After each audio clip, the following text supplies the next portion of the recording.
Hello. Long time no see. I have been out. I haven't been videoing it. Oh, it's probably been like 2 weeks. And it was just a matter of the end of the school term before April vacation, which was just crazy. And then April vacation was busy. And I was kind of feeling like tired of the same old, same old. I actually have finished my my bird field guide that I have to do flip through, but I just didn't even feel like doing that. But I've watched a couple videos, one of which was Barbara at 49 Dragonflies used a bunch of 6x9 envelopes to do a little journal, and some other Artie Mays and Louisa Heinzel who were doing some fun mixed media stuff, and of course Gail. So I think I'm going to do a little bit of a sidetrack and just get out of my little rut that I was in. So I have 3 manila envelopes. They're just regular cheapo manila envelopes. Let's see. This is, I think, from dollar store. It's like just super cheap 6x9 envelopes. And I have mixed Distress ink, re-inker, and clear gesso and coated these 3 envelopes with the re-inker.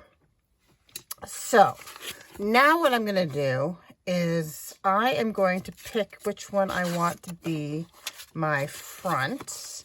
And I'm going to start to assemble the structure.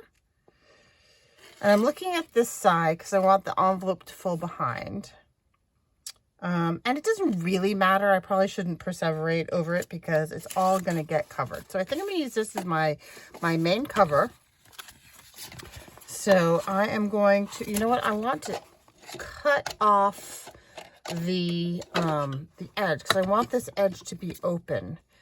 Because I'm going to do it just a little bit differently than Barbara did it. She put both of her flippy outy bits on the back edge. And I would like to do it one per side. Because I have an interesting idea of how I want the pages to go inside. So I'm just folding that in half. So this has a really interesting texture. It's very toothy after having the clear gesso on it. It's cool. I like it. Okay, so then both of these are going to get cut in half, but not entirely in half. They are 6x9, and I want to use the flappy end on both of these. But half of 9 would be let's see, half of 9 would be 4.5, but I need them to be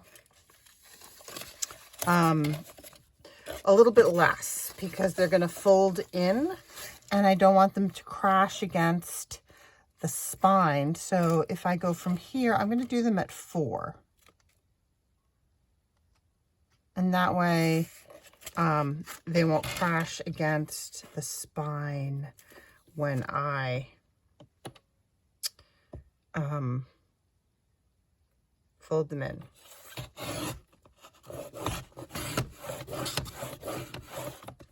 So I'm going to save those. I'll use those in a mo. Okay, so then these are going to go, one of them is going to go here.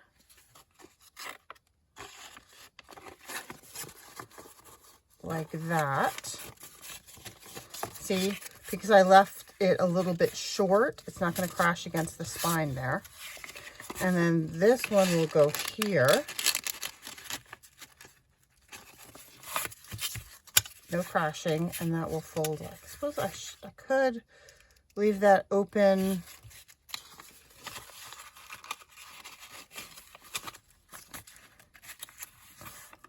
But I don't. I want to do something around the thing. So I think I will just let that, or I could leave that as a pocket. I could fold that in and have it be another pocket behind. So if I just folded that in, I'm going to try that. So I'm going to just reinforce that with a little bit of glue.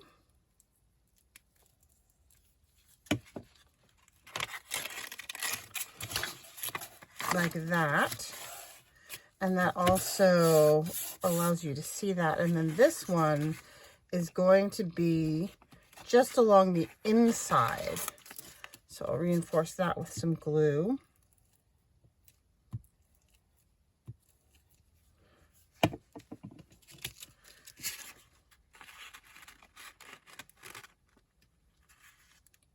Just like that. And I'm gluing it to the inside flap so that this is still a pocket behind.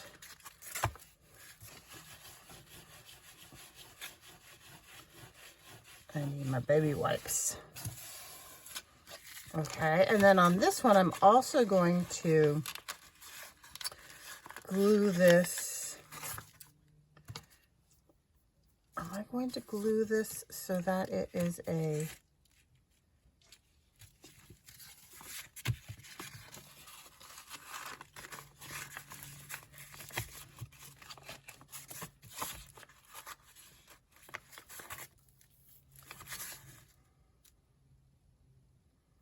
do I want that to be a pocket, or do I want it to just be closed for sturdiness? Because I have the pocket here. And then I could actually sew around the front.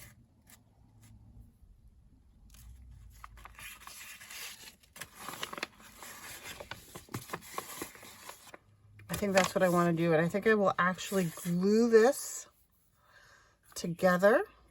I have some 3-in-1 so that the cover, the front cover, is kind of sturdy. Because whoops, did not mean to do that. I meant to take this one off. Uh-oh. Okay, well, good thing I have this.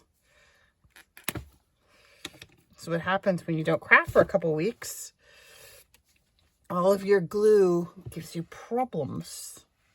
Make sure that this is not problematic. Okie dokie. So yeah, so I'm going to put like some kind of focal point on the cover. So I might as well have the cover be good and sturdy. So I'm going to glue that shut.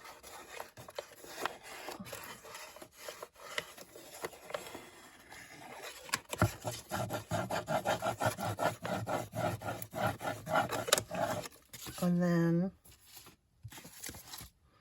I need to pull that off and glue this down as well. On both sides.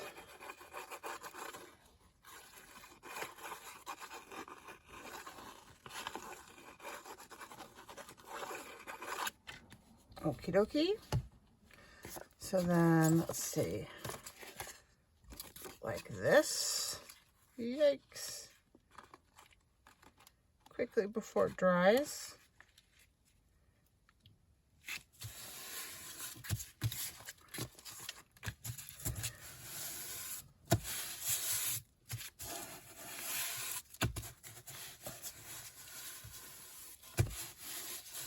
Okay, so now these both can fold in, and this will fold like that. Okay, so the next thing I want to do is I need to have like a wraparound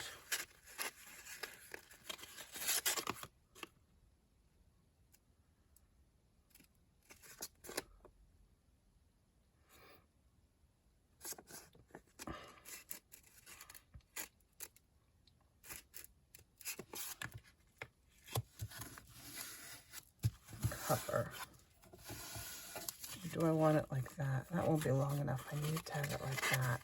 So I want it to be a somewhat layered, flippy kind of a thing. But I don't know if I want to have, I'm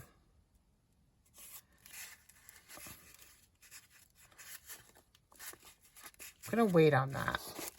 Not sure what I want to do with that, but I'm still going to treat those like I'm using them. So whatever I do to this, I will do to those. So what I need is I need more inking. Like I need all of this inside here to be inked. And I need some more grunge. So I think what I'm going to do is I really like how that worked with that. I need these to be grunged up a little bit. So I think I'm going to use with Louisa Heinzel's technique of scrunching this a bit. And I've got some walnut stain distress oxide here.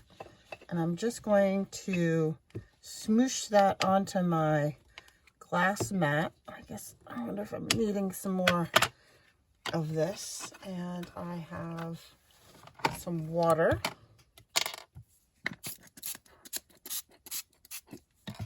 And I'm going to dredge my edge. Dredge the edge. That's not really all that.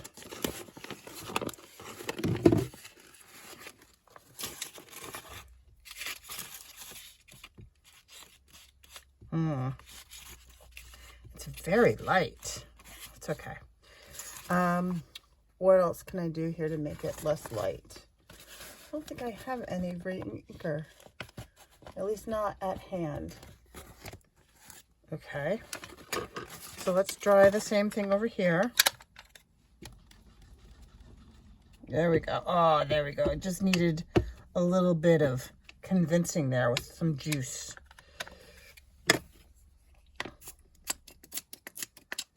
I'm gonna crinkle, and I'm going to dredge the edge. I am in screening, aren't I? Kind of. Dredge the edge here.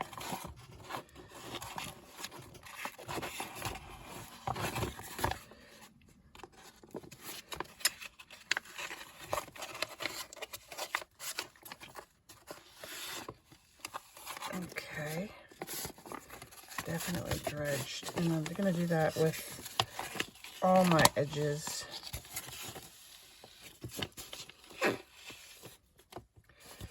Not just the raw ones. I'm going to dredge this one,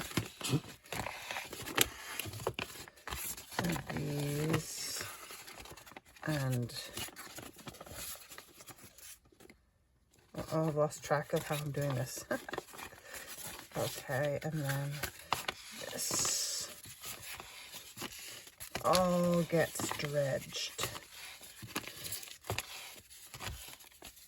There we go. Oh, that looks really good. Okay, we're getting some grunge on here.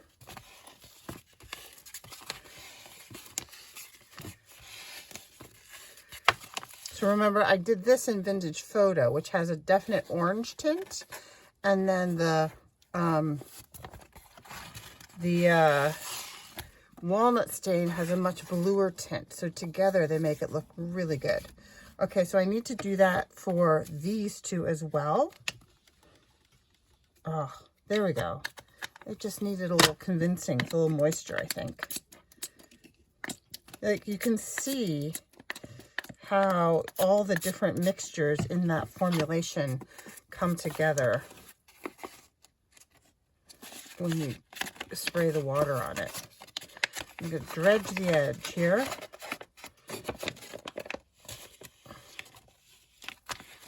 I'm going to dredge all the edges. And if I wind up cutting this down and there are some raw edges, I will just do it again.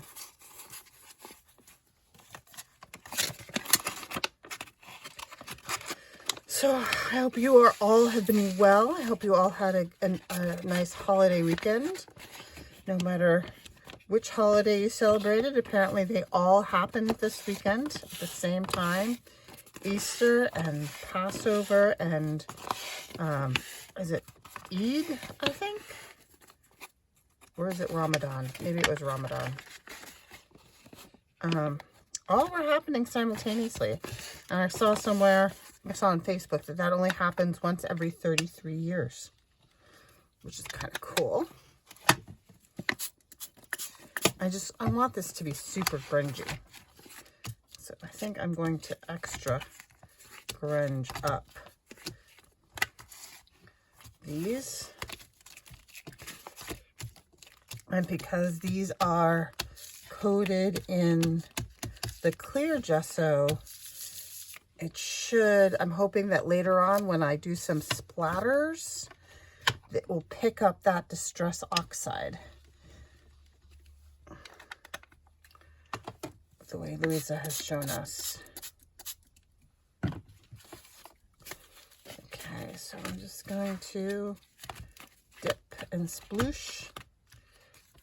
And dip and sploosh. And that is going to be, I think, all I get done because I want it to dry. Oh, well, no, maybe. I also want to do that texture paste. I was looking through my stencils and I was thinking about trying to get something a little bit organic. And I thought I had a nice leaf stencil by Lavinia Stamps, but I cannot find it. I don't know what I have done with it. I have obviously stuck it someplace safe.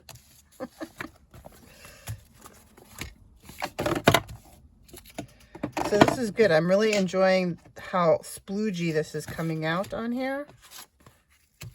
So I can just give it a little bit of a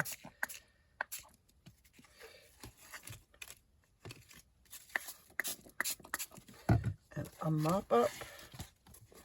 So it's just random.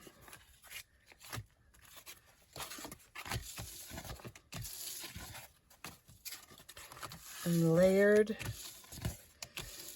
Okay, so let me grab a baby wipe.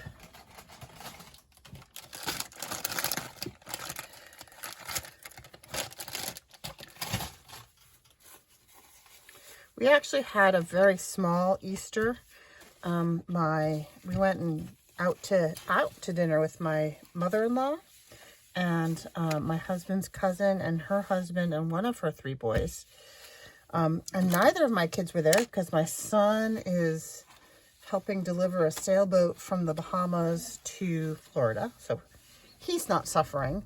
He's sent some pictures home of the dock in something K. What was the K? It was like Bonhomme K or something. Good. I forget. And it was full of nurse sharks. All the water was full of like 30 nurse sharks around the dock where they got off.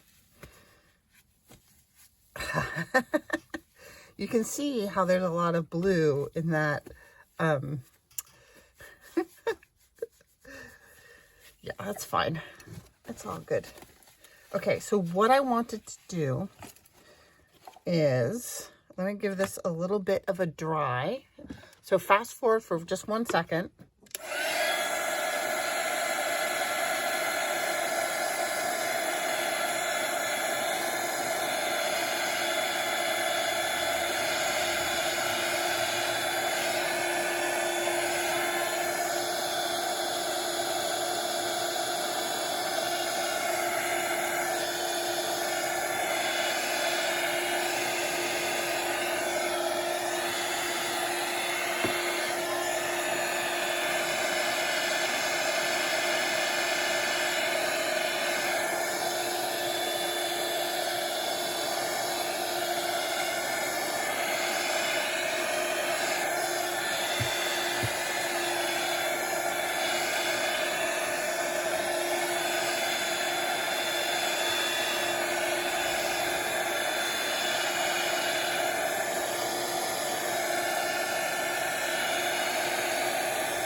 that's interesting is that this really looks like worn leather, like somebody's very special leather billfold or document folder that has traveled the world with them. Maybe I'll change my tack and make it use maps and stuff on this. But I wanted to do a little modeling paste, and I have, this is a fabulous stencil. Here's the packaging. It is from the Crafters Workshop, and it came in a 12 by 12, which I cut down because it was just too big for me to use as a 12 by 12. But so you have all these pieces, and it's this wonderful Nautilus, Nautilus Stencil. And here, I have, if I can straighten out this plastic containers drive me nuts. Oops. Excuse me. Ah, sorry. Here you got my head. There's the craftersworkshop.com, and this is TCW 500 Nautilus. Carmen Medlin is the designer. I really love this stencil. So what I wanted to do was I wanted to use some modeling paste. This is actually called molding paste. I don't know why Golden calls it molding paste. It's not like it's going to be moldy. I know it's a mold, but so I'm going to use some of this and just stencil in a couple of places. Actually, you know what? Let me spread this out. I'm going to start. So this is the front cover right here. I'm saying that as much for my knowledge as yours. And I'm going to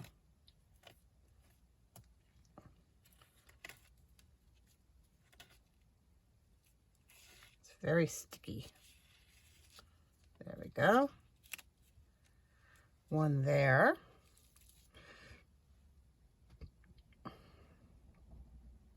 I think I'll do a big one across the spine so that you only get part of it on either side. Let's see if I can do that and have it work. And I don't know if there's enough moisture in this so that it will pick up the oxide. If not, I'm just going to go over it with the oxide, the Distress Oxide Walnut Stain when it's dry.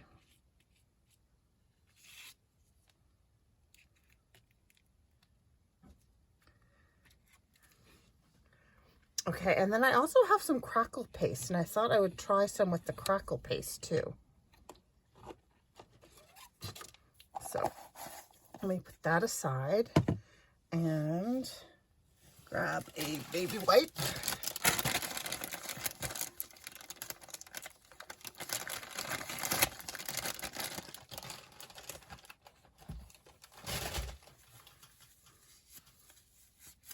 And then I'm going to, let's wipe off the stencil.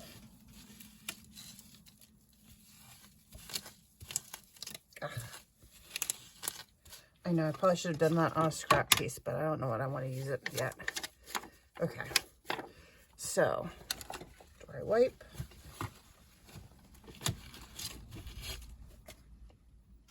And let me do a little Crackle Pasty one here in this corner.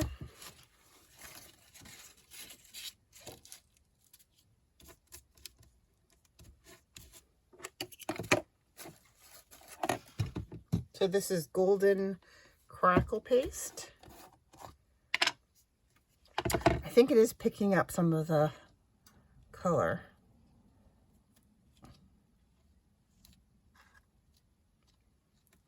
That's what I'm hoping for. So it gets kind of an antique-y look.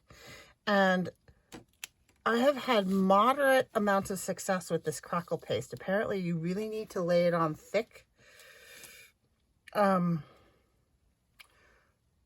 it to work well. So we'll see. I'm just going to keep trying till I figure out the right way of doing it. She says, okay. Ha! Let's see if that one works out well. All right, so I'm going to leave that to dry. Yeah, it's definitely picking up some of the distress colors. And then, oops, shoot. So then next time, I'll figure out what I'm going to do with that. I'll figure out what I'm going to do with a focal point, a closure, and we'll figure out tags and pockets and things. I do have these that I made previously that I might use. For those guys, I got Lindy's Magical Shakers, and that's what I used to make these. This was purely an experiment. I think there's some Crackle Paste on there too. So I had, what is this called? This is Magical Shaker in Time Travel Teal. And then I also had Oktoberfest Orange, and I had Aged Copper. And when you shook them, I think you also dry them. That's what I use. Uh-oh, my dog has something he probably shouldn't. What do you have, Kenai? What do you have? All right, I gotta go see what he has in his mouth. All right, I hope you are all having a great weekend or a great week. I hope you had a great Easter, and I will just see you in the next video. Bye-bye.